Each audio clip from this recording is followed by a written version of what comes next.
ప్రియ పరిశుద్ధులారా, ప్రభు అయిన యేసుక్రీస్తు దివ్యమైన నామమున మీకు వందనాలు తెలియజేస్తున్నాను. ఈ యొక్క అధ్యయనము కొరకు మీకు ఆహ్వానం పలుకుతున్నాను. దేవుని ఆత్మ మనందరి మీద పనిచేయలాగిన ఆత్మ ద్వారా మనం అర్థం చేసుకోవడానికి ప్రయత్నం చేద్దాం.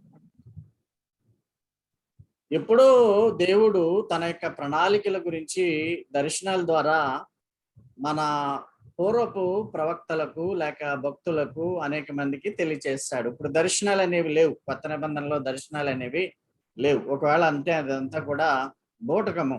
దర్శనములన్నీ కూడా పాత నిబంధనలో అప్పుడే బాగా జరుగుతూ ఉండేవి. నాకు ఈ దర్శనం వచ్చింది అని ఎవరైనా చెప్పి మన గురించి వ్యతిరేకంగా చెప్పి మనల్ని మోసం చేసేటువంటి విధానములో దేవుడు మరి అది అంత మంచి పద్ధతిగా ఈ దినాల్లో ఆయన ఎన్నుకోవట్లేదు.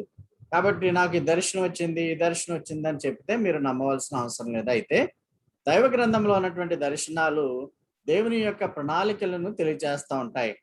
ఇప్పుడు మనము చూడబోయేటువంటి ఆ యొక్క కళ ఏంటంటే బ్రహ్మాండమైనటువంటి ఒక ప్రతిమ చూస్తాడు. ఈ ప్రతిమ రకరకాలైనటువంటి మెటల్స్ తో, లోహాలతో తయారు చేయబడింది. ఇది బంగారు ప్రతిమ కాదు, ఇది వేరే రకమైనటువంటి ప్రతిమ. ఈ బ్రహ్మాండమగు ప్రతిమను నెబుకద్నెజర్ రాజు కల్లో చూస్తాడు. ఈ కళకి అర్థం దానియేలు చెప్పడానికి ఆహ్వానించబడతాడు.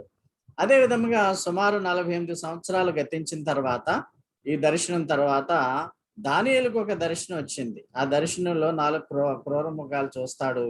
వాటి యొక్క ఉద్దేశాలు ఏంటి, ఇప్పటి కాలానికి అవి ఏ విధముగా అనువర్తిస్తాయో చూద్దాం. ఈ రెండు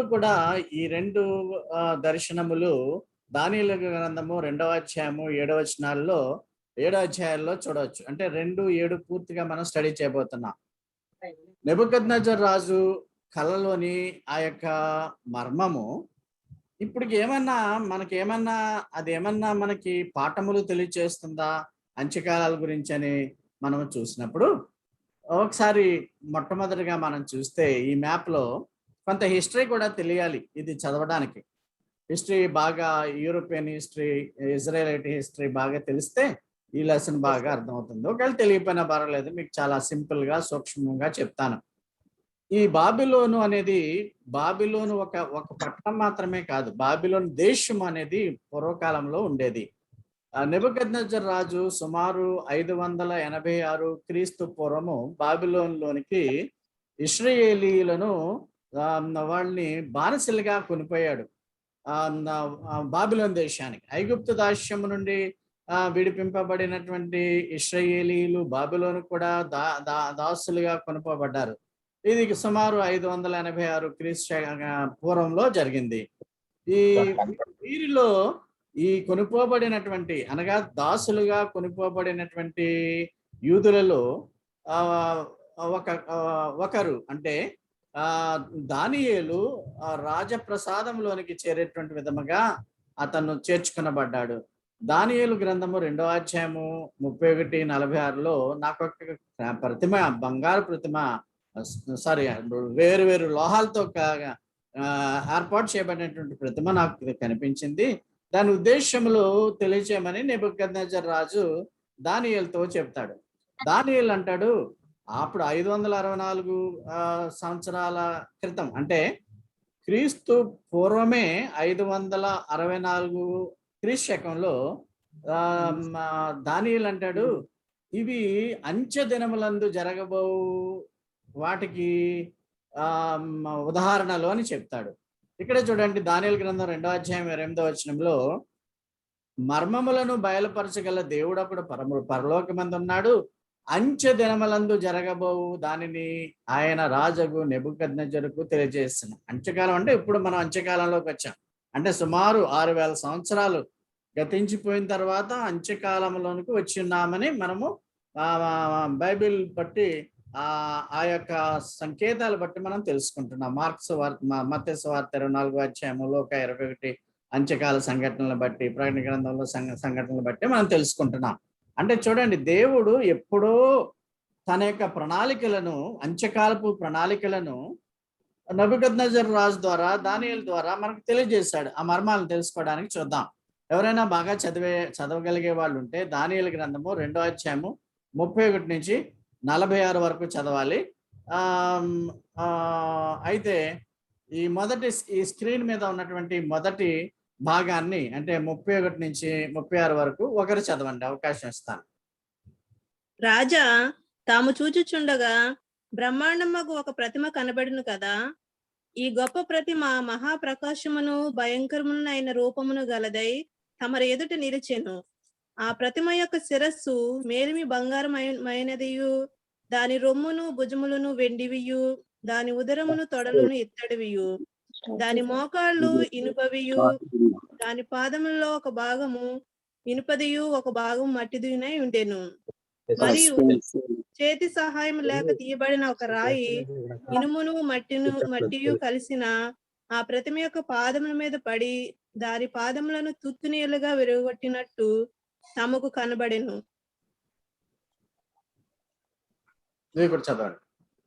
అంతటా ఇనుమును మట్టియు ఇత్తడియు వెండియు బంగారమును ఏకముగా దంచబడి కళ్ళంలోని చెత్తవలే కాగా వాటికి స్థలము ఎచ్చుటకు దొరకకుండా గాలి వాటిని కొట్టుకొని పోయెను. ప్రతిమను విరగగొట్టిన ఆ రాయి సర్వభూతలమంతా మహాపర్వతమాయెను. తాము కనిన కల ఇదే, దాని భావము రాజసముఖమున మేము తెలియజెప్పెదము. రాజా, పరలోకమందున్న దేవుడు రాజ్యమును అధికారమును బలమును ఘనతయు తమరికి అనుగ్రహించి ఉన్నాడు. తమరు రాజులకు రాజై ఉన్నారు. ఆయన మనుష్యులు నివసించు ప్రతి స్థలమందును మనుషులనేమి భూజంతువులనేమి ఆకాశ పక్షులనేమి అన్నిటినీ ఆయన తమరి చేతికి అప్పగించి ఉన్నాడు. వారందరి మీద తమరికి ప్రభుత్వమును అనుగ్రహించి ఉన్నారు. తామే ఆ బంగారపు శిరస్సు. తాము చనిపోయిన చాలంటారండి, చదవండి 39 కూడా కంటిన్యూ. తాము చనిపోయిన తరువాత తమరి రాజ్యము కంటే తక్కువైన రాజ్యం ఒకటి లేచును. అటు తర్వాత లోకమంతా ఏలునట్టి 3వ రాజ్యం లేచును. అది ఇత్తడి వంటి తగును. కంటిన్యూ చేయమంటారా? పిమ్మట 4వ రాజ్యం ఒకటి లేచును. అది ఇనుము వలె బలముగా ఉండును. ఇనుము సమస్తమైన వాటిని దంచి విరగొట్టున్నది కదా. ఇనుము పగులగొట్టునట్లు అది రాజ్యములన్నిటినీ పగులగొట్టి పొడి చేయును. పాదములను వ్రేళ్లును కొంత మట్టునకు కుమ్మరి మట్టిదిగాను కొంత మట్టునకు ఇనుపదిగాను ఉన్నట్టు తమరికి కనపడను గనుక ఆ రాజ్యములో భేదములుండును. అయితే ఇనుము బురదతో కలిసి ఉన్నట్టు కనపడను కనుక ఆ రాజ్యములో అలాగున నుండును. ఆ రాజ్యము ఇనుము వంటి బలము గలదై ఉండును. పాదముల వ్రేళ్లు కొంత మట్టునకు ఇనుపవి గాను కొంత మట్టునకు మట్టివి గాను ఉన్నట్లు ఆ రాజ్యము ఒక విషయములో బలముగాను ఒక విషయములో నీరసముగాను ఉండును. ఇనుమును బురదయు మిళితమై నుండుట తమరికి కనబడెను. అటువలే మనుష్య జాతులు మిళితములై ఇనుము మట్టితో అతుకనట్లు వారు ఒకరితో ఒకరు పొసగకయుందురు. ఆ రాజుల కాలములలో పరలోకమందున్న దేవుడు ఒక రాజ్యము స్థాపించును. దానికన్నటికి నాశనము కలుగదు. ఆ రాజ్యము దాని పొందిన వారికి గాక మరెవరికి చెందదు. అది ముందు చెప్పిన రాజ్యములన్నిటినీ పగులగొట్టి నిర్మూలము చేయును గాని అది యుగయుగముల వరకు నిలుచును. చేతి సహాయము లేక పర్వతము నుండి తీయబడిన ఆ రాయి ఇనుమును ఇత్తడిని మట్టిని వెండిని బంగారమును పగులగొట్టగా తమరు చూచితిరే. ఇందువలన మహాదేవుడు ముందు జరగబోవు సంగతి రాజునకు తెలియజేసి ఉన్నాడు.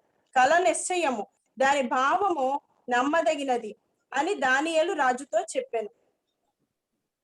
అంతటా రాజు నెబుకద్నెజరు దానియేలునకు సాష్టాంగ నమస్కారం చేసి అతని పూజించి నైవేద్య ధూపములు అతనికి సమర్పింప ఆజ్ఞాపించాను. మరియు చాలమ్మా, థ్యాంక్ యూ. చివరగా ఈ యొక్క కళ సారాంశము చెప్పిన మీదట రాజే తన సేవకుడైనటువంటి దానియేలుకు సాష్టాంగ నమస్కారము చేశాడు. అంటే దేవుడు ఇంత దానియేలుకని నమస్కారము చేసి మరి మనము చూస్తున్నాం ఇక్కడ. ఇప్పుడు ఈ ఇన్ని వచనాలు ఒక్కొక్కటి మనము వివరించడం అనేది అది ఒక నెలలు స్టడీ అవుతుంది. అయితే దీన్ని చాలా సూక్ష్మంగా మీ ముందుంచాలని నేను కోరుకుంటున్నాను. సూక్ష్మంగా అంటే కలలో రాజుకు బంగారు ప్రతిమలో శిరస్సు బంగారముగా ఉంది. ఈ బంగారపు శిరస్సు దేనిని తెలియచేస్తుంది అన్నది రాజుకి తెలియలేదు. దానియేలు ఏమని చెప్పాడంటే, ఈ బంగారు శిరస్సు బాబిలోను రాజ్యాన్ని, కింగ్డమ్ ఆఫ్ బాబిలోన్, ఆ రాజ్యాన్ని తెలియజేస్తుందని తెలియజేశాడు. ఈ కింగ్డమ్ ఆఫ్ బాబిలోనికి రాజు ఎవరంటే నెబుకద్నెజర్ రాజు. తమరు రాజ్యాన్ని తమరు అంటున్నాడు సేవకుడు కాబట్టి. పెద్దల్ని గౌరవించేటప్పుడు మీరని గాని తమరని గాని అనాలి, నువ్వు అనకూడదు. బాబిలోను రాజ్యము అది సుమారు క్రీస్తు పూర్వము 605 నుంచి 589 వరకు ఉంది. బాబిలోను రాజ్యం అంటే మిడిల్ ఈస్ట్, ఈ ప్రస్తుతము 17 దేశాలతో ఉన్నటువంటి మధ్య ప్రాచ్యం. దాని గురించి కూడా వివరణ మీకు ఇస్తాను. అంటే వివిధ కాలాలలో మధ్య ప్రాచ్యాన్ని అంటే మిడిల్ ఈస్ట్ ని బాబిలోను దేశాన్ని పరిపాలన చేసినటువంటి రాజుల బట్టి అంత్యకాల సంఘటనలు దేవుడు మనకు తెలియజేస్తున్నాడు. బాబిలోను క్రీస్తు పూర్వం 605, 589 సంవత్సరాలలో నెబుకద్నెజర్ రాజు పరిపాలించాడు. ఆ పరిపాలన గోల్డెన్ ఏజ్ గా ఉండేదేమో, అందుకనే తల బంగారుగా ఇక్కడ వర్ణించడం జరిగింది. ఆ ప్రతిమలో తర్వాత భుజములు, రొమ్ము, ఆర్మ్స్ అండ్ చెస్ట్ వెండితో తయారు చేయబడినట్లుగా ఉన్నవి. అంటే బాబిలోను రాజ్యము అయిపోయిన తర్వాత, అంటే ఆ ప్రాంతాన్ని, బబులోను ప్రాంతాన్ని, మిడిల్ ఈస్ట్ ని పరిపాలన నెబుకద్నెజర్ రాజు చేసిన తర్వాత ఇంకొక కింగ్డమ్ తయారైంది. అదేంటంటే పెర్షియన్ రాజ్యం, మాదీయ పార్సీయ రాజ్యం. అక్కడ 539 నుంచి 331 క్రీస్తు పూర్వము ఈ రాజ్యము, ఆ ప్రాంతాన్ని, ఒకే ప్రాంతము వేరు వేరు రాజులు పరిపాలిస్తున్నారు. ఇది అయిపోయింది. ఈ పెర్షియన్ రాజ్యం అయిపోయిన తర్వాత 331 నుంచి 168 వరకు గ్రీసు రాజ్యం ఏర్పడింది. ఆ మిడిల్ ఈస్ట్ నే గ్రీసు దేశస్థులు పరిపాలిస్తూ ఉండేవారు, ఆ బబులోను రాజ్యాన్ని. ఈ ప్రతిమలో ఇత్తడితో చేయబడినటువంటి ఉదరము, తొడలు, బెల్లీ అండ్ థైస్, ఇవి ఏమి తెలియచేస్తున్నాయంటే గ్రీసు దేశాన్ని పరిపాలిస్తున్నాయి. అలెగ్జాండర్ ది గ్రేట్ నేపథ్యంలో ఈ గ్రీసు దేశము బాగా వర్ధిల్లింది. ప్రపంచమంతా, భారతదేశం కూడా విస్తృతి చేశాడు తన రాజ్యాన్ని. ఆ విధముగా బబులోను దేశమే కాకుండా మిగిలిన దేశాలని అలెగ్జాండర్ ది గ్రేట్ పరిపాలించాడు. అది తర్వాత ఆ విధంగా క్రీస్తు పూర్వం 331 నుంచి 168 వరకు జరిగింది. గమనించండి, ఒకే ప్రాంతము, ఆ ప్రాంతంలో ఇజ్రాయేల్ కూడా ఉంది. ఆ మిడిల్ ఈస్ట్ కంట్రీస్ అన్నిటినీ బబులోను దేశం అంటారు. బబులోను దేశాన్ని పరిపాలించినటువంటి, గ్రీసు తర్వాత పరిపాలించినటువంటి ఆ దేశాలను మోకాళ్ళు తెలియజేస్తున్నాయి. ఇనుముతో తయారు చేయబడినటువంటి మోకాళ్ళు తెలియజేస్తున్నాయి. అంటే కలలో ఈ విధమైనటువంటి ప్రతిమ కనిపించినప్పుడు ఆ ప్రతిమ యొక్క అర్థం ఏంటంటే, తమరు పరిపాలిస్తున్నటువంటి రాజ్యాన్ని తమరు చనిపోయిన తర్వాత వేరు వేరు రాజులు ఎలా పరిపాలిస్తారు అని దేవుడు అప్పుడే దానియేలు ద్వారా నెబుకద్నెజరు తెలియజేశాడు. ఇక్కడ మోకాళ్ళు రోమా రాజ్యము అని చాలా కాలము భావించబడింది. క్రీస్తు పూర్వము 168 నుంచి క్రీస్తు శకం 476. అంటే క్రీస్తు శకంలో మనం ఉన్నాం. క్రీస్తు శకం 33లో ప్రభువారు సిలువ మీద మరణించారు. అంటే క్రీస్తు వారు ఆ యొక్క జననము, మరణము, సమాధిని గెలవడము, తిరిగి లేవడం, ఇవన్నీ కూడా ఇజ్రాయేలు దేశంలో రోమీయుల పాలన జరిగినట్లుగా మనం అక్కడ చూస్తున్నాం. అయితే రోమా రాజ్యము కాదు, అది ఇస్లామిక్ ఖలీఫా రాజ్యము. ఇది క్రీస్తు శకం 622 నుంచి 1924, అంటే మనము 1924 అంటే సమీపంగానే ఆల్మోస్ట్ ఆల్ 2021లో ఉన్నాం. ఇస్లామిక్ దేశాలు పరిపాలించాయని హిస్టోరియన్స్ కొత్తగా దాన్ని బైబిల్ నిపుణులు తెలియచేయడం జరిగింది. బైబిల్లో ఏమి ఉండవు ఇస్లామిక్ దేశాలు లేక ఇవన్నీ, మనం అన్ని కూడా జ్ఞానం కొద్దీ ఆ విధముగా స్టడీ చేయడం. తర్వాత ఈ రోమన్లు ఈ బబులోను రోమియోలు పరిపాలించిన లేక ఇస్లామిక్ ఖలీఫాలు పరిపాలించిన 1924 నుంచి ప్రవచన విరామం వచ్చేసింది. అంటే సైలెంట్ అయిపోయింది. ఇంకా ఈ బబులోను దేశాలను ఎవరు పరిపాలిస్తున్నారంటే ఇండివిజువల్ గా మిడిల్ ఈస్ట్ కంట్రీ వాళ్ళు పరిపాలించుకుంటున్నారు. స్వాతంత్రికమైన దేశాలు అయిపోయాయి. ప్రవచన కాలం అయితే ప్రవచన కాలం ఎంత కాలం ఉంటుందంటే 2000 సంవత్సరాలు మాత్రమే ఉంటాయి. ఈ యొక్క ప్రొఫెటిక్ సైలెన్స్, ఈ ప్రొఫెటిక్ సైలెన్స్ లో, అంటే ఈ విరామ కాలంలో, అంటే ప్రవచనాలు ఏమీ లేనటువంటి కాలం అన్నమాట. దీన్ని ఇంగ్లీష్ లో ప్రొఫెటిక్ గ్యాప్ అంటారు. ప్రొఫెటిక్ గ్యాప్, ప్రవచన విరామం, ఇంకేం జరగదు అన్నమాట. విరామం మనం చూడండి టీవీలో విరామం అంటాడు, అంటే గ్యాప్ వచ్చేస్తుంది అనమాట. అంటే ఇప్పుడు మనం గ్యాప్ లో ఉన్నాం. 2021 సంవత్సరం ఇదంతా గ్యాప్ లో ఉన్నాం.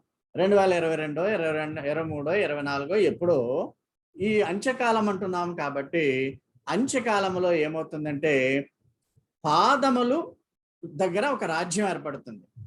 ఇది ఇనుము మట్టితో కలపబడినటువంటి మిక్సర్ తో కూడినటువంటి పాదాలు ఇవి. అంటే ఇనుము లేక కొమ్మరి మట్టి ఇది కలిపినటువంటి ఈ యొక్క మిశ్రమముతో పాదములు చేయబడి ఉంటాయి. పాదములకు 10 వేళ్ళు ఉంటాయి. అంటే ఈ పాదముల ఈ పైన ఉన్నటువంటి ఐరన్ లెగ్స్, ఇనుప మోకాళ్ళ నుంచి ఎక్స్టెన్షన్, అంటే దానికి పొడిగింపే ఈ పాదములు. అంటే ఈ మోకాళ్ళ మీదే పాదములు నిలబడతాయి. కాబట్టి మోకాళ్ళు ఇస్లామిక్ కంట్రీస్ పరిపాలించాయి. వాటి నుంచే ఇప్పుడు రోమీయులు ప్రస్తుతము రోమన్స్ పెద్ద పవర్ఫుల్ దేశంగా లేదు ఇప్పుడు. రోమా అక్కడ మనకి రోమన్ క్యాథలిక్ పోప్ గారు ఉంటారు రోమ్లో.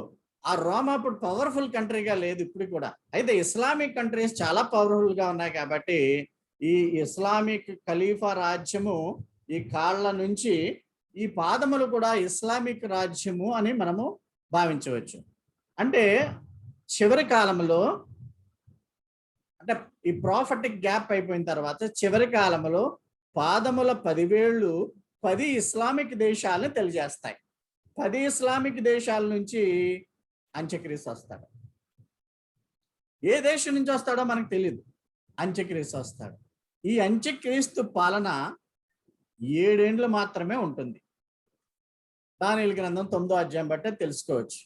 అయితే 7 ఏండ్ల పాలన తరువాత, అంటే చివరి భాగంలో ఒక రాయి వచ్చి పాదములను తుత్తునీలుగా చేసేస్తుంది. అంటే చితుకు కొట్టేస్తుంది.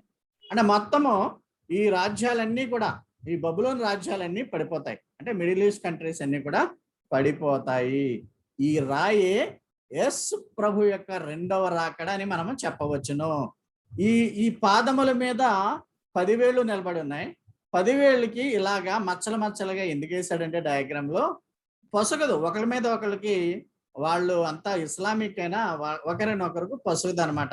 ఇసుక మట్టి, కుమ్మరి మట్టి ఇది మిక్సర్ చేసి ఎంత గట్టిగా ఉంచాలన్నా సిమెంట్ లాగా ఏమి అతుక్కో. అందుకనే పాదముల రంగులో ఆ విధంగా వేసి ఉన్నాడు. అయితే యేసు ప్రభు వచ్చి ఈ యొక్క పాదములను చితకొట్టడం అనేది ర్యాప్చర్ కి సంబంధం లేదు. అంత్యక్రీస్తు పాలన వచ్చే ముందుగానే, అంటే రాయి పాదములను చితుకు కొట్టక ముందే 7 ఏళ్ల ముందే ప్రభు మధ్యాకాశానికి వస్తాడు, ప్రియులను తీసుకుపోతాడు. ఇది 2వ రాకడలో మొదటి దశ. ఈ విధముగా ర్యాప్చర్ అవడం ఏంటంటే 7 ఏండ్ల శ్రమలకు ముందే జరుగుతుంది. ఈ వధువు వరుడు వధువు సంఘము ఇవన్నీ కూడా మీకు వివరణ ఇచ్చాను. డయాగ్రామ్స్ అన్ని పాతవే.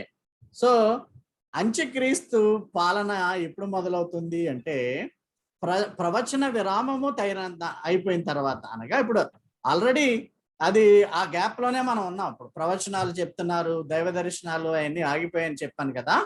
ఇవన్నీ 2000 సంవత్సరాల ప్రవచన గ్యాప్ అయిపోయిన వెంటనే అంత్యక్రీస్తు వస్తాడు. మనం ఆల్రెడీ స్టడీ చేసాం. తెస్సలోనిక రాసిన 2వ పత్రిక 1వ అధ్యాయం 3వ వచనంలో ఆ దినము ప్రభు దినము. తెస్సలోనిక రాసిన 2వ పత్రిక 2వ అధ్యాయము 3వ వచనంలో భ్రష్టత్వం వెంటనే రాదు, పాప పురుషుడు వెల్లడవ్వాలంటాడు. భ్రష్టత్వం అంటే 7 ఏండ్ల శ్రమలు మొదలవడం. పాప పురుషుడు అంటే యాంటీ క్రైస్ట్. ఆ క్రీస్తులాగే ఉంటాడు, మిరకిల్స్ చేస్తా ఉంటాడు. ఆ అంత్యక్రీస్తు, అబద్ధ ప్రవక్త వీళ్ళంతా వస్తారు. అప్పుడు 7 ఏండ్ల శ్రమలు మొదలవుతాయి.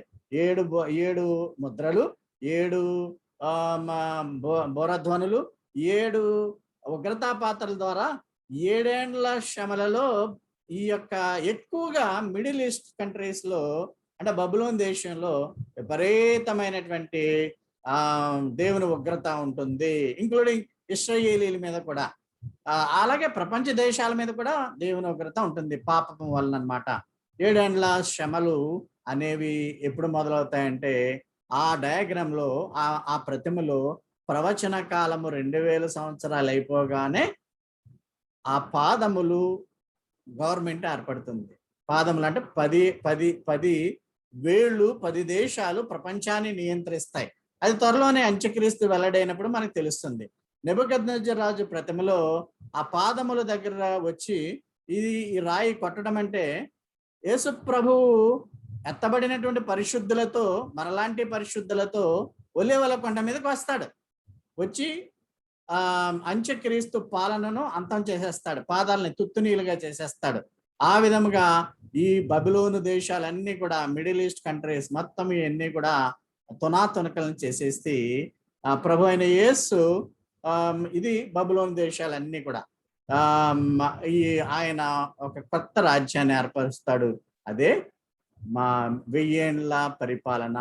గమనించండి, ఇందులో స్టోన్ ఏంటంటే యేసుక్రీస్తు వచ్చి ఆ పాదములను అంత్యక్రీస్తు పాలనను మొత్తము చితక కొట్టి నాశనం చేస్తుంది. ఆయన సామ్రాజ్యము 1000 ఏండ్ల పాటు ప్రపంచమంతా జరుగుతుంది. యేసుప్రభు వారు తెల్లని అశ్వాలపై పరిశుద్ధులతో వస్తాడని, తెల్లని అశ్వముల గురించి రెఫరెన్స్ కావాలంటే రెవల్యూషన్ 19లో ఉంటుంది, అక్కడ మాత్రమే ఉంటుంది అది. ఈ విధముగా యేసుక్రీస్తు అంత్యక్రీస్తు పాలనను నాశనం చేసి క్రీస్తు పాలనను 1000 ఏండ్ల పాటు ఈ భూమి మీద మిలీనియంగా ఆయన మనందరిని పెట్టుకుని ఈ లోకాన్ని పరిపాలిస్తాడు. ఎంతో శాంతియుతముగా, షలోమ్ అనేటువంటి విధముగా ఆ పరిపాలన సాగుతుంది. అంటే వివిధ కాలాలలో, పూర్వకాలం నుంచి ఎప్పుడో నెబుకద్నెజర్ రాజు సమయం నుంచి వివిధ కాలములలో ఆ మిడిల్ ఈస్ట్ కంట్రీస్ 17 కంట్రీస్ ని అంటే బబులోను దేశంగా భావించడం జరుగుతుంది. ఆ బబులోను దేశాన్ని వేరు రాజులు పరిపాలన చేసే క్రమంలో చివరి రాజు అంత్యక్రీస్తు త్వరలో రాబోతున్నాడు అనే సందేశాన్ని ఆనాడే దానియేలు ద్వారా నెబుకద్నెజర్ రాజుకు తెలియజేశాడని మనము నేర్చుకుంటున్నాం. ప్రియమైన వారలారా, అంటే పాదముల యొద్ద ఉన్నాం ఇప్పుడు మనం. త్వరలోనే అంత్యక్రీస్తు వెల్లడి కాబోతున్నాడు. అంత్యక్రీస్తు వెల్లడి పేరు వెల్లడి కాగానే భ్రష్టత్వం సంభవించే లోపున తెస్సలోనిక రాసిన మొదటి పత్రిక 4వ అధ్యాయము 16-18 చెప్పుకున్నట్లు ఆయన ఆర్భాటముతోనూ, దేవదూత శబ్దముతోనూ, దేవుని బూర పిలుపుతో మధ్యాకాశానికి వచ్చి మనల్ని తీసుకుని పోతాడు. అంటే పాదముల యొక్క కింగ్డమ్, ఆ మట్టి ఇనుముతో చేయబడినటువంటి రాజ్యం పొసగదనమాట. 10 రాజ్యాలలోంచి అంత్యక్రీస్తు వస్తాడు. ఇంకా ఇంట్రెస్టింగ్ పాయింట్స్ ఉన్నాయి, వాటిని మనము ధ్యానం చేద్దాం. ఈ విధముగా అంత్యక్రీస్తు పాలన రాకముందే మనము పరలోకంలోనికి వెళ్ళిపోతాం, కొనుకోబడతాం. అక్కడ 7 ఏండ్లు విందు, 7 ఏండ్లు మనకి సంతోషంగా గడిపిన పిదప మళ్ళా 1000 ఏళ్ల పాలన చేయడానికి భూమి మీదకి ఆయన మనల్ని తీసుకొస్తాడు. మధ్యాకాశంలో రాకడా భూమి మీదకి రాకడా, ఒలీవల కంద మీదకి రాకడా, మధ్యాకాశంలో రాకడా, ప్రియుల కొరకు 7 శ్రమల నుంచి తప్పించడానికి విశ్వాసులను పరలోకానికి తీసుకెళ్ళి, పైన పరలోకానికి తీసుకెళ్ళి మళ్ళా విశ్వాసులతో వచ్చి భూమి మీదకి వచ్చి 1000 ఏండ్ల పాలనను చేస్తాడు. అక్కడ అర్మగద్దోని యుద్ధం జరుగుతుంది. ఇశ్రాయేలీలను రక్షిస్తాడు, క్రీస్తు వ్యతిరేకులను నాశనం చేస్తాడు.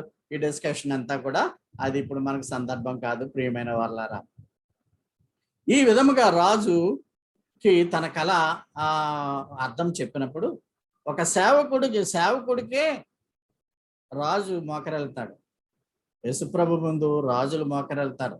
యేసుప్రభు ఈనాటి క్రైస్తవ ద్వేషులందరూ కూడా ఆనాడు రొమ్ము కొట్టుకుంటూ వాళ్ళు విలపించే కాలము 7 ఏండ్ల ఉగ్రతా కాలం, అత్యంత దుఃఖ కాలం అని మనము గమనించవచ్చు. ఆ బబులోను కింగ్డమ్ను అంటే ఆ రాజ్యాలను అంటే మిడిల్ ఈస్ట్ ని పరిపాలించేటువంటి దేశాల బట్టి చివరి దేశమైన చివరి కాలములో అంత్యక్రీస్తు పాలన రాబోతుంది అని ఆ కళ అర్థం అన్నమాట. ఇంకా మిడిల్ ఈస్ట్ ఎలా ఉంటుందో, మిడిల్ అంటే మిడిల్ గానే ఉంటుంది. ప్రపంచంలో ఖండాలన్నిటిలో కూడా మిడిల్ ఈస్ట్ మధ్యలో ఉంటుంది. మిడిల్ ఈస్ట్ లోనే మిడిల్ ఈస్ట్ అంటేనే బబులోన్. ఆ ప్రసంగికుల్ని మీరు బబులోన్ అంటే ఏంటో అని ఎవరైనా అడిగారు అనుకోండి, అదో దేశం రానకూడదు. It comprises of 17 countries. ఆ మిడిల్ ఈస్ట్ నే బబులోన్ అనేవారు. ఈ దేశాలన్నిటినీ కలిపి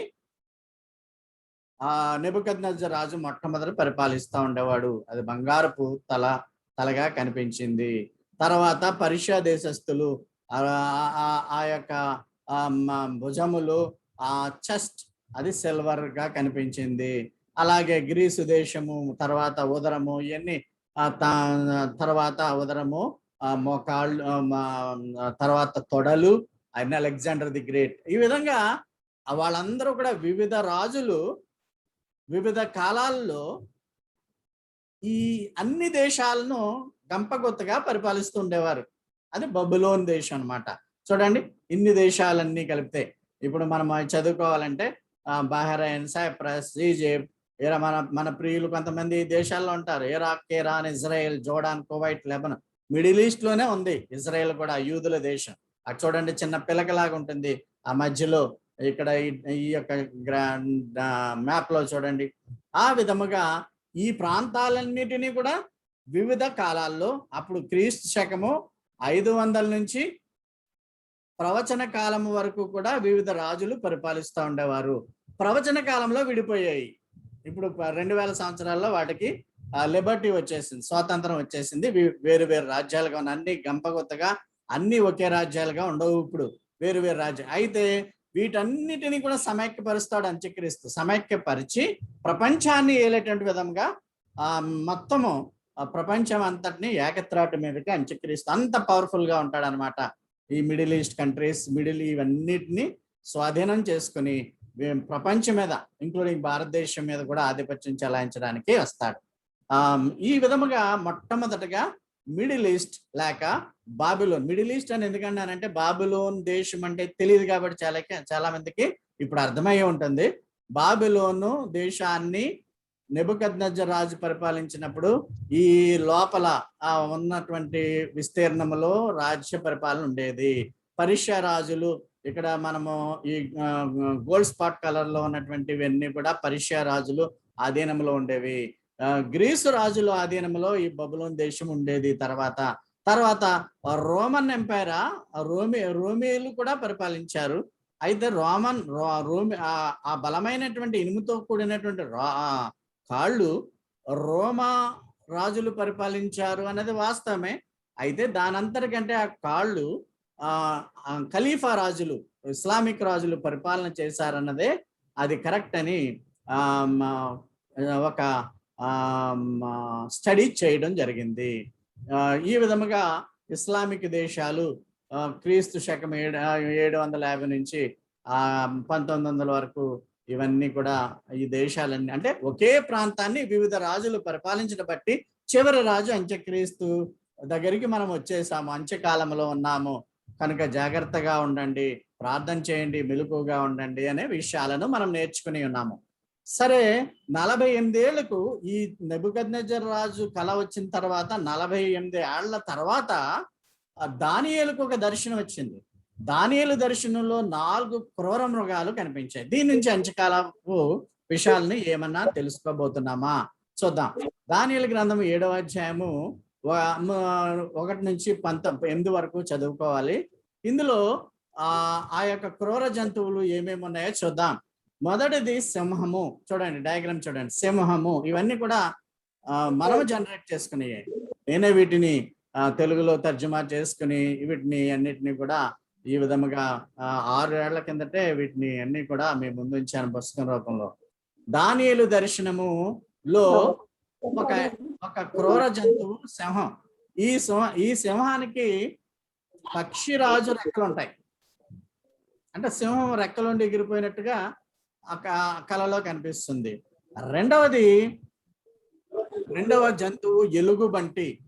ఈ ఎలుగుబంటి పండ్లలో 3 ప్రక్కటెముకలు ఉంటాయి. అంటే మన ప్రక్కెముకలు ఏ విధంగా ఉంటాయో ఎలుగుబంటి నోటిలో 3 పక్కటెముకలు ఉంటాయి. నాలుగవ జంతువు ఏంటంటే, మిమ్మల్ని అడుగుతాను, ఒక్కొక్క జంతువు ఏంటి, దాని విశిష్టత ఏంటి అని టక్కన మీరు మ్యూట్ ఓపెన్ చేసి చెప్పాలి. 4వ జంతువుకి 4 తలలు ఉంటాయి. 4 తలలు ఉంటాయి. ఇదేమో చిరుతపులుగా ఉంటుంది. 4 పక్షి రెక్కలు కూడా ఉంటాయి. పైన అయితే ఆ సింహానికి 2 పక్షి రెక్కలే ఉంటాయి. ఇక్కడ 4 తలలు ఉంటాయి.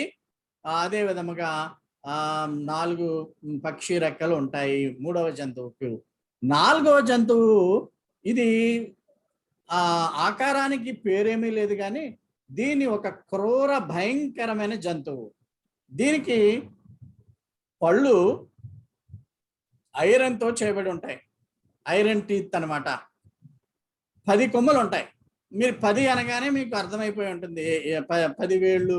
ఆ నెబుకద్నెజర్ రాజు ప్రతిమలో 10 వేళ్ళు ఏ విధంగా ఉన్నాయో అన్నది 10 కొమ్ములు మనము దాని నుంచి చూడవచ్చు.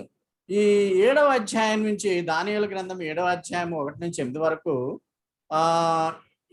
ఇదివరకు చదవనటువంటి వాళ్ళు ఎవరైనా ఉంటే బాగా చదివే వాళ్ళు స్పష్టంగా నెట్ బాగా స్మార్ట్ ఫోన్ పనిచేస్తున్న వాళ్ళు చదవండి. లేని ఎడల డాక్టర్ సునీత చదవండి. సునీత చదవమ్మా. దానియేలు గ్రంథం 7వ అధ్యాయం 1-8. బబులోను రాజుకు బెల్షస్సరు యొక్క పరిపాలనలో మొదటి సంవత్సరమున దానియేలునకు దర్శనములు కలిగెను. అతడు తన పడక మీద పరుండి ఒక కల కని ఆ కల సంగతిని సంక్షేపముగా వివరించి వ్రాసెను. దానియేలు వివరించి చెప్పినదేమనగా, రాత్రియందు దర్శనములు కలిగినప్పుడు నేను తేరి చూచుచుండగా ఆకాశపు నలుదిక్కుల నుండి సముద్రం మీద గాలి విసురుట నాకు కనబడెను. అప్పుడు 4 మిక్కిలి గొప్ప జంతువులు మహాసముద్రంలో నుండి పైకెక్కెను. ఆ జంతువులు ఒకదానికొకటి భిన్నములై ఉండెను. మొదటిది 4వ వచనం. మొదటిది సింహమును పోలినది గాని దానికి పక్షిరాజు రెక్కలు వంటి రెక్కలు ఉండెను. నేను చూచుచుండగా దాని రెక్కలు తీయబడినవిగా మనుష్యుని వలె అది పాదములు పెట్టుకుని నేలపైన నిలువబడెను. మరియు మానవ మనస్సు వంటి మనస్సు దానికి ఇయ్యబడెను. 2వ జంతువు ఎలుగుబంటిని పోలినది. అది ఒక పార్శ్వము మీద పండుకొని తన నోట పండ్ల మధ్య 3 ప్రక్కటెముకలను పట్టుకొనినది. కొందరు లెమ్ము, విస్తారముగా మాంసము భక్షించుము అని దానితో చెప్పిరి. అటు పిమ్మట చిరుతపులిని పోలిన మరి ఒక జంతువును చూచితిని. దాని వీపున పక్షి రెక్కల వంటి 4 రెక్కలుండెను. దానికి 4 తలలుండెను. దానికి ఆధిపత్యం ఇయ్యబడెను. పిమ్మట రాత్రియందు నాకు దర్శనములు కలిగినప్పుడు నేను చూచుచుండగా ఘోరమును భయంకరమును నగు 4వ జంతువు ఒకటి కనబడెను. అది తనకు ముందుగా నుండిన ఇతర జంతువులకు భిన్నమైనది. అది మహాబల మహత్యములు గలది. దానికి పెద్ద ఇనుపదంతములను 10 కొమ్ములు నుండెను. అది సమస్తమును భక్షించుచు తుత్తునీలుగా చేయుచు మిగిలిన దానిని కాళ్ళ క్రింద అణగద్రొక్కుచుండెను. నేను ఆ కొమ్ములను కనిపెట్టగా ఒక చిన్న కొమ్ము వాటి మధ్యన లేచెను. దానికి స్థలమిచ్చుటకై ఆ కొమ్ములలో 3 పెరికివేయబడినవి. ఈ కొమ్మునకు మానవుల కన్నుల వంటి కన్నులను, గర్వంగా మాట్లాడు నోరును ఉండెను. ప్రసంగికులు చాలమ్మా, థ్యాంక్ యూ. ప్రసంగికులు ఇవి వివరిస్తారు, ఎవరైనా వివరించేయచ్చు. అయితే దీనిలో దేవుడు ఏ మర్మాన్ని దాచి ఉంచాడు అన్నదాన్ని మనము బయటికి తీస్తున్నాం. దేవుడు ఆత్మతో తెలియజేసినటువంటి విషయాలను మనందరం కూడా ఆత్మ సహాయంతో అర్థం చేసుకుంటున్నాం. ఎవరైనా ఒకళ్ళు మ్యూటు దాన్ని తీసేసి నెబుకద్నెజర్ రాజు కలలో ఆ ప్రతిమ, వివిధ లోహాలతో తయారు చేయబడినటువంటి ప్రతిమ, ఆ 4 కింగ్డమ్స్ గురించి చెప్పండి. ఏ ఏ కింగ్డమ్స్ ఉంటాయి? మొదట బబులోన్ కింగ్డమ్, బబులోను రాజ్యము. తర్వాత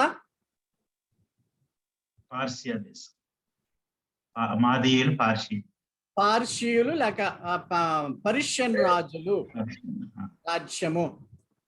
ఆ బంగారము, వెండి, ఇత్తడి అవి వదిలేండి. మూడవది గ్రీస్ రాజ్యము. ఓకే, గ్రీస్ గ్రీస్ దేశం ఉంటుంది, అలెగ్జాండర్ ది గ్రేట్. నాలుగవది రోమా అనుకునేవారు పూర్వము, అయితే అది ఇస్లామిక్ కంట్రీస్ అని భావించడం జరుగుతుంది ఇప్పుడు. ఇంతవరకు ఈ సంవత్సరాలన్నీ గతించిపోయాయి. బైబిల్లో సంవత్సరాలు ఉండవు. ఆ చరిత్రకారులు అవన్నీ వేసుకుని క్యాలిక్యులేట్ చేసుకుని మన ముందు ఉంచుతారు. ఇవన్నీ అయిపోయిన తర్వాత ఏమైంది? ఆ డయాగ్రామ్ లో ఏమొచ్చింది? ప్రాఫెటిక్ గ్యాప్, అంటే ప్రవచనాలు జరగవు. ఇంకా ప్రవచనాలు విరామము. ప్రవచనాలను దేవుని సంఘాల వాళ్ళు ఎందుకు నమ్మారంటే, ఈ 2000 సంవత్సరాలు ఇంక ప్రవచనాలు ఉండవు. సువార్త వినడం, రక్షింపబడడం, సువార్త వినడం, రక్షింపబడడం. ఆయన ఎంతమంది అయితే అన్యులు ప్రవేశం జరగాలనుకుంటున్నారో ప్రభువు వారు అంతమంది అన్యులు ఈ యొక్క పరలోక రాజ్యాల్లో జాయిన్ అవ్వడానికి వాళ్ళు అర్హత సంపాదిస్తారు. ఆయన అనుకున్నటువంటి నంబర్ వచ్చేగానే మూసేస్తాడు క్లాక్ని. ఇంకా అప్పుడు వెంటనే అంత్యక్రీస్తు వస్తాడు. మనము మధ్యాకాశంలోకి ప్రభు వచ్చి తీసుకుని పోతాడంటే అంత్యక్రీస్తు పాలనకు ముందే మనము ఈ లోకంలోంచి విడుదల పొందుతామని గమనించండి. ఆ ప్రాఫెటిక్ ఏజ్ లో చివరి ప్రాఫెటిక్ విరామములో చివరిని ఉన్నాం మనం. అది ఎప్పుడో తెలియదు. Nobody can predict. అది 2 ఏళ్ళ, 3 ఏళ్ళ, 4 ఏళ్ళు అంతమైపోతుందో మనకు తెలియదు. నేనేమనుకుంటానంటే ఇదే కరోనా 3వ దశ, 4వ దశ, 5వ దశ, ఇంక ఇలాగ ఎన్ని దశలు ఎలా దశలుగా వెళ్తుంటే అది ఎండింగ్కి వచ్చేస్తుందేమో అని అనిపిస్తుంది నాకు. ఎన్ని దశలు ఇలాగా? మామూలు వైరస్లు అయితే ఒక వైరస్ ఇంకొక వైరస్ గా మ్యూటేషన్ చెందినప్పుడు, ఉత్పరివర్తనం మార్పు చెందినప్పుడు అది వీక్ అయిపోవాలి. అది సహజ సిద్ధమైనటువంటి సిద్ధాంతం. ఒక వైరస్ ఇంకొక వైరస్ గా మార్పు చెందినప్పుడు బలహీనం అయిపోవాలి. ఇక్కడ అలా కాదు. పూర్వం వచ్చినటువంటి వైరస్ కంటే ఇప్పుడు డెల్టా ప్లస్ ఇంకా 3వ దశలో బలమైంది అంటున్నారు. అంటే ఈ ఆగదా ఇంకా ఇది ఏమో. అలాగే యేసుప్రభు మధ్యాకాశానికి ఎప్పుడు వస్తాడో తెలీదు. అందుకనే పైకి మీరు ఎప్పుడు కూడా ప్రతి దినము కూడా ప్రభు వస్తాడని ప్రార్థన చేసుకుని, ప్రభువా నువ్వు వచ్చేటట్టయితే మమ్మల్ని తీసుకొని మీ యొక్క దిన కార్యక్రమాలు మొదలు పెట్టండి అని చాలా మంది భక్తులు చెప్తున్నారు. అంటే ప్రవచన కాలము అయిపోతున్నటువంటి చివరి గడియలలో అంత్యక్రీస్తు పేరు వెల్లడి కాగానే ఆ యొక్క ఇప్పుడు 17 దేశాల్లో 10 దేశాలు బలమైన దేశాలు లోంచి అంత్యక్రీస్తు వెల్లడి కాబడతాడు. యెరూషలేము ఆ యొక్క మందిరము కట్టుకోవడానికి గొడవ అయితంటే 7 ఏండ్ల శాంతి ఒప్పందం చేస్తాడు. ఈ విషయాలన్నీ మనకు తెలుసు. ఇప్పుడు దానియేలు గ్రంథంలో వచ్చినటువంటి జంతువులు ఎవరైనా చెప్పగలరా? 4 అవి 4 కింగ్డమ్స్. మొదటి జంతువు ఏంటి? డయాగ్రామ్ చూసి చెప్పండి. సింహము. 2 రెక్కలు ఉన్నాయి. రెండవది ఎలుగుబంటి, ఎలుగుబంటి అండి. మూడు ఎముకలు, మన పక్కటి ఎముకలు అంటే నాలుగు తలకాయలు ఉన్నటువంటి మూడవది పులి. దీనికి 4 రెక్కలు ఉన్నాయి, 4 తలలు ఉన్నాయి. ఆ చివరిది మాత్రం చాలా బహుభయంకరమైన పేరు లేదు. 10 తలలు ఉన్నాయి. ఆ ఇనుముతో కూడినటువంటి దంతాలు దీనికి ఉన్నాయి. దానియేలు గ్రంథములోని నెబుకద్నెజర్ రాజు కలలోని ప్రతిమ ఏమైతే తెలియజేస్తుందో ఈ 4 బీస్ట్స్ అయ్యే తెలియజేస్తున్నాయి. ఈ 4 క్రూర మృగాలు చూడండి. ఇంకా మీకు క్లారిటీగా ఉండేటట్టు హై రెజల్యూషన్ డయాగ్రామ్ చూపిస్తున్నాను. ఎక్కువగా ఈ క్రూర మృగాల్ని ప్రకటన గ్రంథంలో మీరు చూస్తారు. సాతానుకు సూచనగా క్రూర మృగాల్ని అక్కడ పద్మాసు దీపంలో ఉన్న యోహాను రాస్తాడు. ఇది మీకు పూర్వం అర్థం కాకపోయి ఉండొచ్చు, ఇప్పుడు అర్థం చేసుకోండి. ఇంకెప్పుడు కూడా మర్చిపోలేరు మీరు. అలాగే మీకు వివరణ ఇస్తున్నాను. దేవునికి వందనాలు. దానియేలు గ్రంథములో 2వ అధ్యాయము స్టడీ అయిపోయింది. అక్కడ కళలోని ప్రతిమ, ఇక్కడ దర్శనము అన్న కళన ఇంచుమించు ఒకటే. దర్శనము దానియేలు గ్రంథం 7వ అధ్యాయంలో ఉంటుంది. బంగారు తల సింహము బాబిలోను అంటే దానియేలు దర్శనములో సింహము ఈజ్ ఈక్వల్ టు నెబుకద్నెజర్ రాజు కలలోని బంగారు తల అంటే బాబిలోను దేశం. వెండి రొమ్ము భుజములు ఎలుగుబంటితో సమానం. ఇక్కడ ఇది పర్షియా దేశంతో సమానం. ఎత్తడి ఉదరము తొడలు చిరుతపులి గ్రీసు దేశానికి. ఇనుము మోకాళ్ళు ఎనపదంతములు కలిగి 10 కొమ్ములు, తలలన్నీ తప్పు ప్రింట్ అయింది. 10 తలలు కలిగిన క్రూర మృగం రోమన్ రాజ్యము. ఇప్పుడు మనం ఏమనుకుంటున్నామంటే ఈ పుస్తకం రాసే సమయానికి రోమన్ రాజ్యం అని నేను అనుకున్నాను. తర్వాత స్టడీలో అది ఇస్లామిక్ ఖలీఫా రాజ్యాలని నిర్ధారణ చేసినట్లుగా నేను గమనించాను. సో ఈ 4 రాజ్యాలు మనకి బాగా తెలిసిపోతున్నాయి. అయితే ఫుట్ గురించి ఇక్కడ వివరణ 10 కొమ్ములు గురించే చెప్పాలి. ఆ క్రూర మృగము 10 కొమ్ములు బట్టే మనం చెప్పవచ్చును. ఇనుము మట్టి పాదములు ప్రాఫెటిక్ గ్యాప్ తర్వాత, అంటే ప్రవచన విరామం తర్వాత, మీరు ఎప్పుడు కూడా ఈ డయాగ్రామ్ మనసులో పెట్టుకోవాలి. ఈ ప్రవచన విరామం తర్వాత పాదములు రాజ్యం ఏర్పడుతుంది. ఒక క్వశ్చన్ వేస్తాను. పాదములు దేనితో తయారు చేయబడినవి? మట్టి, కొమ్మల మట్టి, ఇనుము. ఈ 2 మిక్స్ చేసినా మిక్స్ అవ్వవు, సిమెంట్ లా కలిసిపోవు. సిమెంటు ఇసుక కాంక్రీట్ లాగా కలవు, విడిపోతూ ఉంటాయి. అంటే ఈ 10 కొమ్ములు మనము ఇందాక చూడలేదు. ఇక్కడ ఈ బీస్ట్ అత్యంత భయంకరమైనటువంటి క్రూర జంతువుకి 10 కొమ్ములు ఉన్నాయి.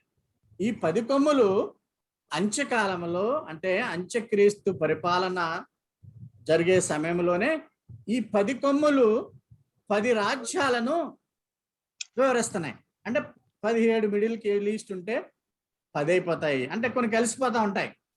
ఆ విధముగా 10 కొమ్ములు ఇనుము మట్టి పాదములను తెలియచేస్తున్నవి అంత్యక్రీస్తు పాలన, ఇస్లామిక్ కంట్రీ.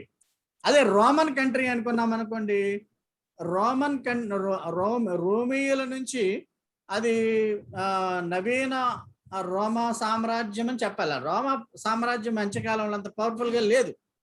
ఇంకా రాయి ఏంటంటే అంత్యక్రీస్తు 7 ఏళ్ల పాలన తర్వాత మనుష్య కుమారుడు ప్రభువైన యేసు వచ్చి ఆ మొత్తం బబులోను దేశాలన్నింటినీ అంత్యక్రీస్తు పాలన నాశనం చేసి ఆయన 1000 ఏళ్ల పాలన మొదలు పెడతాడు. ఈ డయాగ్రామ్లో 4 జంతువులు, 4 కింగ్డమ్లు నెబుకద్నెజర్ రాజు ప్రతిమలోని 4 కింగ్డమ్ల గురించి తెలియజేస్తున్నాయి. బాబిలోన్ రాజ్యము, పర్షియా రాజ్యము, గ్రీస్ రాజ్యము, రోమా లేక ఇస్లామిక్ కంట్రీస్ గురించి 4 జంతువులు తెలియజేస్తున్నాయి. అయితే ఫుట్ పాదముల గురించి ఏ జంతువు తెలియజేయదు, కానీ చివరి జంతువులో 10 కొమ్ములు తెలియజేస్తాయి. అయితే ఇప్పుడు ఇంకొక డిస్కషన్లోకి వచ్చాం. నెబుకద్నెజర్ రాజు ప్రతిమలోని 4వ రాజ్యము రోమా కింగ్డము కాదు. అది ఖలీఫా రాజుల కింగ్డమ్. కారణం ఏమని చెప్తాం చూడండి. దానియేలు గ్రంథము 7వ అధ్యాయము 7వ వచనంలో, దయచేసి ఎవరైనా చదవండి ఇది. పిమ్మట రాత్రియందు నాకు దర్శనం కలిగినప్పుడు నేను చూచుచుండగా ఘోరమును భయంకరమునగు 4వ జంతువు ఒకటి కనబడెను. అది తనకు ముందుగా నడిచి నుండిన ఇతర జంతువులకు భిన్నమైనది. అది మహాబల మహత్యము గలది. దానికి పెద్ద ఇనుప దంతములను 10 కొమ్ములను ఉండెను. అది సమస్తమును భక్షించుచు తుత్తునీలుగా చేయుచు మిగిలిన దానిని కాళ్ళ క్రింద అణగద్రొక్కుచుండెను. ఈ వాక్యం ఏం తెలియజేస్తుందంటే, 4వ రాజ్యము ఎంత బలమైన రాజ్యముగా ఉన్నది ఇస్లామిక్ రాజులు మాత్రమే. రోమా రాజులు ఇంత క్రూరంగా పెద్ద ఇనుపు దంతములు 10 కొమ్ములు కలిగి తుత్తునీలుగా సమస్తాన్ని నాశనం చేసే విధంగా రోమా రాజ్యము లేదు. ఫోర్త్ బీస్ట్ స్పెషాలిటీ ఇది. ఫోర్త్ బీస్ట్ గురించే 7వ అధ్యాయం 23వ వచనంలో, నేను అడిగిన దానికి ఆ పరిచారకుడు ఇలాగన చెప్పాను, ఆ 4వ జంతువు లోకములోని తక్కిన 3 రాజ్యములకు భిన్నమగు 4వ రాజ్యమును సూచించున్నది. అది సమస్తమును అణగదొక్కుచు పగలగొట్టుచు లోకమంతయు భక్షించును. 3 రాజ్యాలు అంటే ఏంటి? ఈ కాళ్ళ పైన ఉండేటువంటి మోకాళ్ళు, ఉదరము, తర్వాత అది గ్రీసు దేశము, పర్షియా దేశము, బాబిలోన్ దేశాలు. అంటే ఆ రాజులు పరిపాలిస్తున్నప్పుడు ఎన్ని ప్రాంతాలనైతే అవి స్వాధీనం చేసుకుని రాజ్యాన్ని చలాయించాయో వాటన్నిటికంటే ఎక్కువగా ఎక్స్పాన్షన్ చేసింది ఈ 4వ రాజ్యం అంట. 4వ రాజ్యము ఇంత విస్తృతముగా మిగతా 3 దేశాలను కూడా ఆక్యుపైడ్ అంటే మిగతా 3 దేశాలు రాజ్యం ఏలుతున్నప్పుడు ఎన్ని ప్రాంతాలైతే వారి స్వాధీనంలో ఉన్నాయో ఆ ప్రాంతాల కంటే ఎక్కువ ప్రాంతాలను, దేశాలను ఆక్రమించుకున్నటువంటి రాజ్యము ఇస్లామిక్ రాజ్యమే, రోమా రాజ్యం కాదు. 2:20 చూద్దాం. దానియేలు గ్రంథం 2:40. పిమ్మట 4వ రాజ్యం ఒకటి లేచును. 4వ రాజ్యం అంటే ఇస్లామిక్ అని చెప్పడానికి మనం ప్రయత్నం చేస్తున్నాం. అది ఇనుము వలె బలంగా ఉండును. ఇనుము సమస్తమైన వాటిని దంచి విరుగగొట్టును కదా. ఇనుము పగలగొట్టినట్లు అది రాజ్యములన్నిటినీ పగలగొట్టి పొడి చేయును. ఈ మిడిల్ ఈస్ట్ లో ఉన్నటువంటి ప్రాంతాలన్నిటిలోని ఈ అన్ని కలిపి 1900వ సంవత్సరం ముందుగా ఈ మిడిల్ ఈస్టే కాకుండా ఇంకా చాలా కంట్రీస్ ని ఇస్లామిక్ రాజులు పరిపాలిస్తూ ఉండేవారు. అందరూ ఖలీఫా రాజులు, ఇస్లామిక్ రాజులు. సో వాళ్ళు బలంగా ఉండేవారు, అంటే ప్రాఫిటిక్ గ్యాప్కి ముందు అనమాట. కాబట్టి రోమీయులు ఇంత బలంగా లేరు ఈ వచనాలు బట్టి అని ఈ బీస్ట్ అంటే ఫోర్త్ బీస్ట్ ఏమి తెలియజేస్తుందంటే ఆ బబులోని దేశాల్లో పరిపాలించేటువంటి 4వ రాజు ఆ ఇస్లామిక్ రాజులు అని తెలియజేస్తున్నది.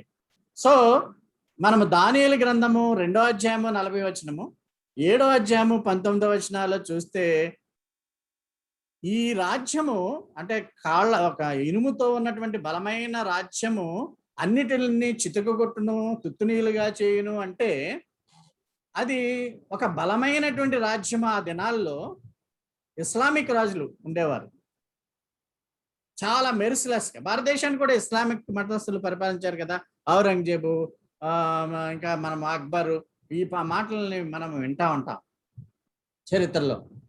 చాలా మంది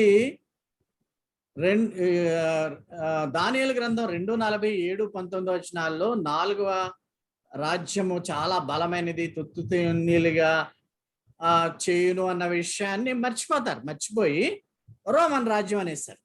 మరి నువ్వు నేను ఎందుకు రోమన్ రాజ్యం అని నమ్మావు మొన్నటి వరకు అంటే, ఎవరో బాగా తెలుసున్న వాళ్ళు చెప్పారు కాబట్టి, ఆ చెప్పిన వాళ్ళు రోమారాజ్యం అన్నారు కాబట్టి, బైబిల్లో అదేమీ లేదు, రోమారాజ్యం అన్నారు కాబట్టి మేము రోమారాజ్యం అంటున్నాం అని అంటున్నారు.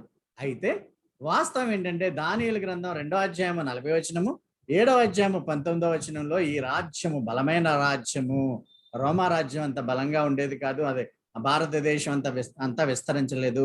కాబట్టి ఇది ఇక్కడ బలమైన రాజులు, ఖలీఫా రాజులు మాత్రం. అంటే ఎందుకు 4వ రాజ్యం గురించి మనము ప్రాకులాట పడుతున్నామంటే 4వ రాజ్యం నుంచే ప్రాఫెటిక్ గ్యాప్ తర్వాత, ప్రవచన విరామం తర్వాత పాదాలు వస్తాయి.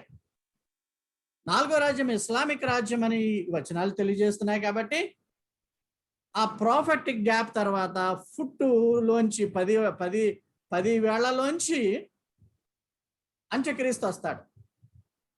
ఆ 10 వేళ్ళు నెబుకద్నెజర్ రాజు కళ, 10 కొమ్మలు దానియేలు దర్శనం.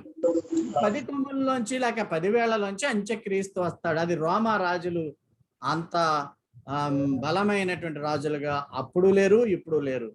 అందువలన ఇస్లామిక్ కంట్రీ క్రీస్తు పూర్వము 622 నుంచి 1924 వరకు ఆ ఇస్లాం రాజులు పరిపాలించినటువంటి ఆ యొక్క పరిపాలనా విధానము దానియేలు గ్రంథంలోని 2వ అధ్యాయము 40వ వచనము, 7వ అధ్యాయము 19వ వచనాలకి సూట్ అవుతుంది. కాబట్టి ఖలీఫా రాజులు, 4 మెయిన్ ఖలీఫా రాజులు ఈ 250 సంవత్సరాలు పరిపాలించారు. 1258 నుంచి 1517 వరకు. కాబట్టి 4వ రాజ్యము ఇస్లామిక్ ఖలీఫా రాజులు పరిపాలన చేసినది. దీని నుంచి పాదములు వస్తాయి. ఆ పాదములు 10 వేలు వస్తాయి. 10 వేళ్లలోంచి అంత్యక్రీస్తు వస్తాడని తేల్చడము జరిగి ఉన్నది. మనకి తెలుసు అని చెప్పబడిన వారి ద్వారా 4వ రాజ్యం రామరాజ్యం అని విన్నాం. అంతేగాని అది ఎందుకు రామరాజ్యం అనేది ఎవరు చెప్పలేకపోయారు. అయితే ఇస్లామిక్ ఖలీఫా రాజులు పరిపాలన చేసినటువంటి అన్ని కూడా మ్యాప్ లాగా చూస్తే, మ్యాప్ వేసుకుని చూస్తే వీళ్ళ రాజ్యమే బలమైన రాజ్యముగా కనిపించి ఉన్నది అని తేల్చి ఉన్నారు. ఇది మన బ్రెయిన్ గారిని కూడా అడిగితే నువ్వు చెప్పిందే వాస్తవము అని నాతో ఆయన చెప్పి ఉన్నారు. దానియేలు గ్రంథం 7వ అధ్యాయము 19-21లో ఇది ఫైనల్ గా స్టడీ చేద్దాం. ఇది ఇందాక ఆల్రెడీ సోదరి సునీత చదివినటువంటి దాంట్లో వచ్చింది.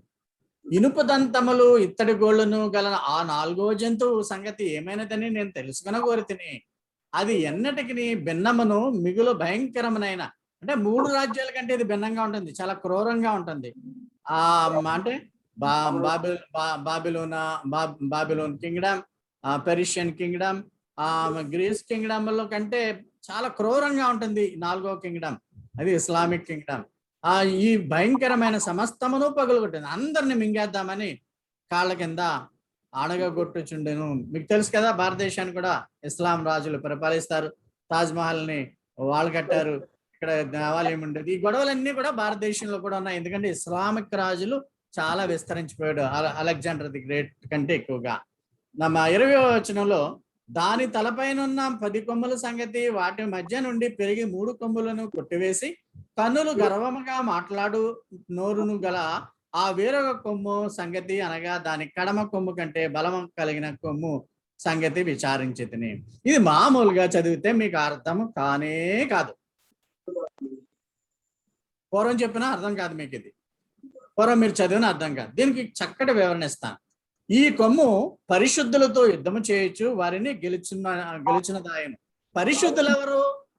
శమకాల పరిశుద్ధులు కూడా ఉంటారు. మనలాంటి పరిశుద్ధులు ముందుగా పరలోకానికి వెళ్ళిపోతారు. శమకాలంలో కూడా మారు మనసు రక్షణ పొందేటువంటి పరిశుద్ధులు ఉంటారు. హత్య చేయబడతారు కూడా. అక్కడ వాళ్ళు కూడా ప్రభు రాకుండానే ఆ 2 సాక్షులు పైకి ఎక్కిరమ్ము అన్నట్టు విధంగానే వెళ్ళిపోతారు. మంచిదే. అంటే ప్రభు మాటలను ఆ యొక్క విడనాడబడిన వారు కూడా వినేటువంటి పరిస్థితుల్లో ప్రభు విశ్వాసం కలిగినటువంటి ఇశ్రాయేలీయులను మిగతా వారిని కూడా అంత్యక్రీస్తు బాధిస్తాడు. 6 ముద్ర, ఆ రేషన్ రాకపోవడం, ఇవన్నీ ఉంటాయని మనకు తెలుసు. పరిశుద్ధులను కూడా హింసిస్తుంది ఈ యొక్క ఒక కొమ్ము. అంటే పరిశుద్ధులను అంత్యకాలంలో 7 ఏళ్ల శ్రమల్లో హింసించేవాడెవడు? ఓపెన్ చేసి చెప్పండి నాకు. మ్యూట్.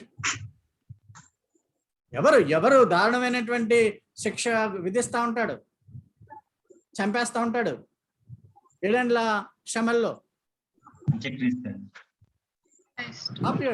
మాట రావట్లేదు మీకు. అంత్యక్రీస్తు. Very good. సమాధానం చెప్పిన వారికి దేవుని దీవెనలు. అంత్యక్రీస్తు. ఇక్కడ ఈ కొమ్ము అంటే అంత్యక్రీస్తు అన్నమాట. అంత్యక్రీస్తు ఎలాగవుతాడో చూద్దాం. అంటే దానియేలు గ్రంథం 7వ అధ్యాయము 19-21 వచనంలో అంత్యక్రీస్తు ఏ విధంగా వస్తాడో తెలియజేయబడింది. దానియేలు గ్రంథంలో ఈ 4వ క్రూర మృగము ఐరన్ లెగ్స్ తో ఉన్నటువంటి ఖలీఫా రాజుల యొక్క రాజ్యానికి సమానము అని చెప్పాను. ఈ క్రూర మృగము వేరే మళ్ళా ఈ అంత్యక్రీస్తును వెల్లడి చేయడానికి 5వ క్రూర మృగం ఏమీ లేదు దానియేలు దర్శనంలో. ఇదే దానియేలు దర్శనంలో అంత్యక్రీస్తును వెల్లడి చేస్తుంది. ఎన్ని కొమ్ములు ఉన్నాయి? ఫుట్టుకి ఎన్ని వేళ్ళు ఉన్నాయి? దీనికి యాక్చువల్ గా ఎన్ని కొమ్ములు ఉన్నాయి? భయంకరమైనటువంటి క్రూర మృగానికి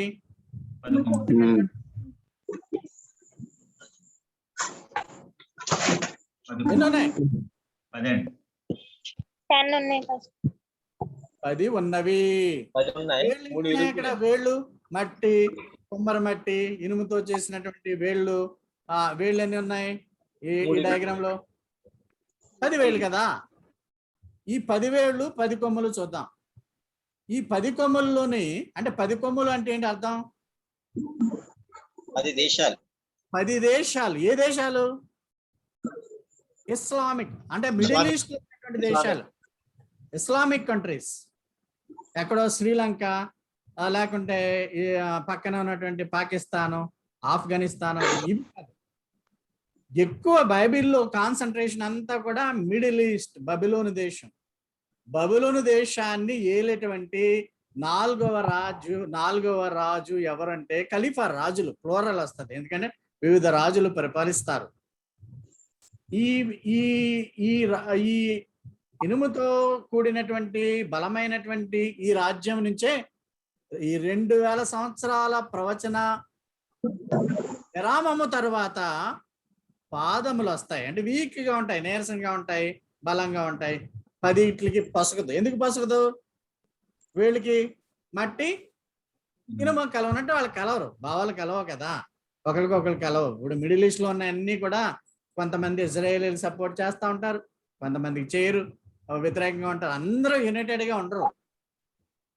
ఆ 10 వేళ్ళు ఇక్కడ 10 కొమ్ములు అంత్యక్రీస్తు అంటే అంత్యకాలంలో ఉద్భవించేటువంటి 10 దేశాలు. ఈ 10 దేశాల్లోనూ ఈ 10 కొమ్ముల్లోంచి ఎక్స్ట్రాగా ఇంకో కొమ్ము మొలుస్తుందంట, చిన్న కొమ్ము. ఈ చిన్న కొమ్ము గ్రాడ్యువల్ గా బలమైపోద్దట. 3 కొమ్ముల్ని పెరికేస్తుందంట. అందుకనే కింద 3 కొమ్ములు ఉన్నాయి. అంటే 10లో 3 తీసేయండి, ఇంకా 7 ఉంటాయి. ఆ చిన్న కొమ్మే పెద్ద కొమ్మ అయిపోతుందట. అదే అంత్యక్రీస్తు లేక అంత్యక్రీస్తు ఉన్నటువంటి దేశం అవుతుంది. మిగతా 7 ఇంకా ఎన్ని కొమ్ములు ఉన్నాయి?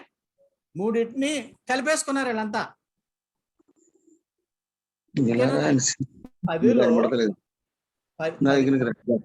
10 కొమ్ముల్లో 3 కొమ్ముల్ని ఒక చిన్న కొమ్ము మొలిసి ఎక్స్ట్రాగా తీసిరేసి ఎరగొట్టేసింది. అంటే కలిపేసుకుంది రాజ్యాలని.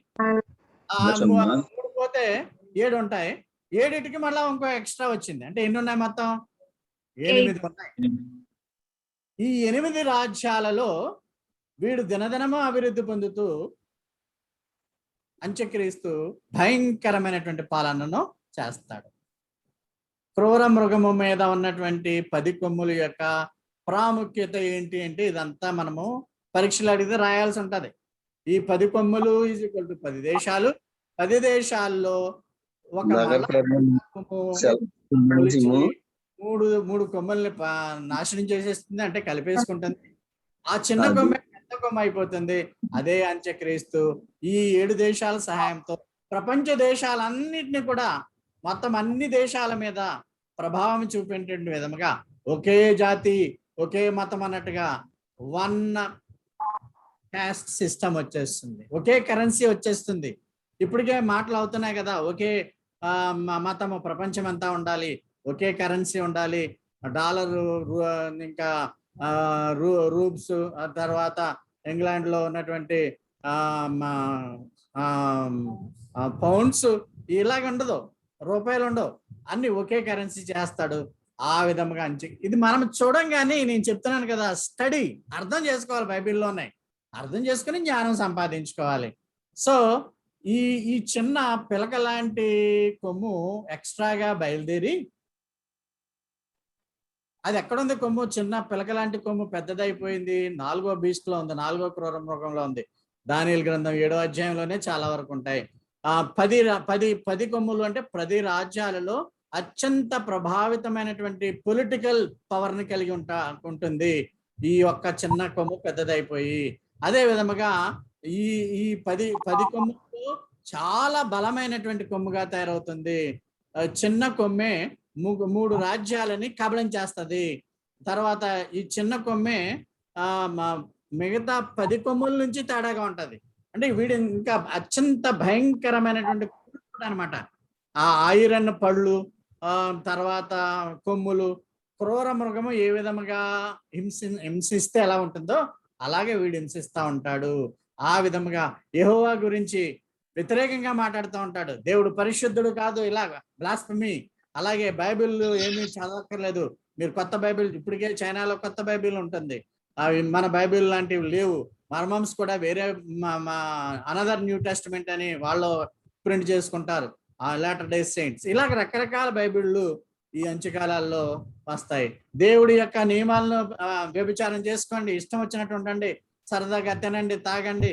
సో దేవుని నియమాలు, కట్టడాలు, 7 ఏండ్ల పాలనలు అన్ని కూడా వీడు రద్దు చేసేస్తాడు. ప్రియమైన వాళ్ళారా, ఈ బీస్ట్ దేవుని మీద 3.5 ఏళ్ళు, ఈ అంత్యక్రీస్తు అబద్ధ ప్రవక్త 3.5 ఏళ్ళు ఈ మిగిలినటువంటి 7 ఏండ్ల శ్రమల్లో ఎత్తబడగా విడనాడబడినటువంటి వారి మీద అత్యంత క్రూరంగా హింస చేస్తుంది. అయ్యే దేవుని ఉగ్రత అంటాం. ఆ 7 ఉగ్రత పాత్రలు, 7 బోరధ్వనులు, 7 ముద్రలు, 7 ముద్రల ముందు బోరధ్వనులు, ఉగ్రత పాత్రల ద్వారా 21 రకాలైనటువంటి శిక్షలను దేవుడు విడనాడబడిన వారి మీదకి తీసుకొస్తున్నాడు.